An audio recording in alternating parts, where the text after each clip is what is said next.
ऐकिनि नन्दिनि नन्दितवेदिनि विश्वविनोदिनि नन्दिनुते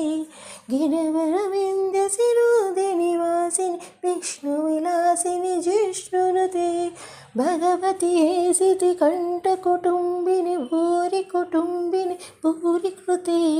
जय जय हे महिषासुरमर्दिनि रम्यकपर्दिनि शैलसुते सुरवरवर्षिणि धुर्धरदर्शिनि धुर्मुखमर्षिणि शरते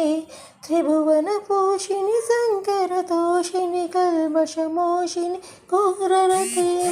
धनुजनिरोषिणि दितिसुतरोषिणि दुर्मदशोषिणि सिन्धुसुते जय जय हे महिषासुरमर्दिनि म्यकपर्दिनि शैलसुते I Jagdamb मदम्ब Kadamba वनप्रियवासिनि हासरते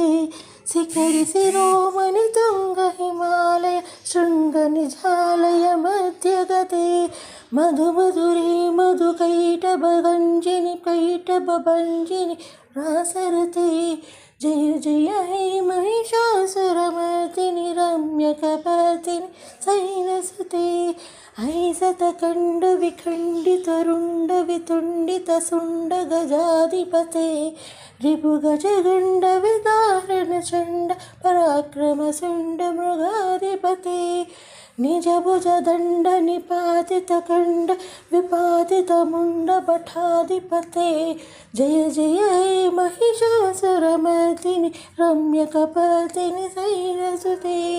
ऐरणधुर्मद शत्रुवधोदित धुर्धर निर्जर शक्तिभृते चतुरविचारधुरीन महाशिवधूतकृतप्रमदाधिपते दुरितदुरीह दुराशय ब्लूर्म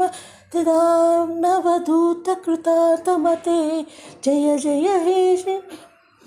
Mahishasuramardini रम्यकपर्दिनि शैलसुते I शरणागतवैरिवधूवर वीरवराभय दायकरे त्रिभुवनमस्तकशूलविरोधि शिरोधि कृतामलशूलकरे धुमि धुमि तामरतुण्डभनाद महो मुखरीकृततिग्मकरे जय जय हे महिषासुरमर्दिनि रम्यकपर्दिनि शैलसुते ऐ निजहुङ्कृतमात्रनिराकृत धूम्रविलोचन धूम्रसते समरविशोषितशोणितबीजसमुद्भव शोणितबीजलते शिव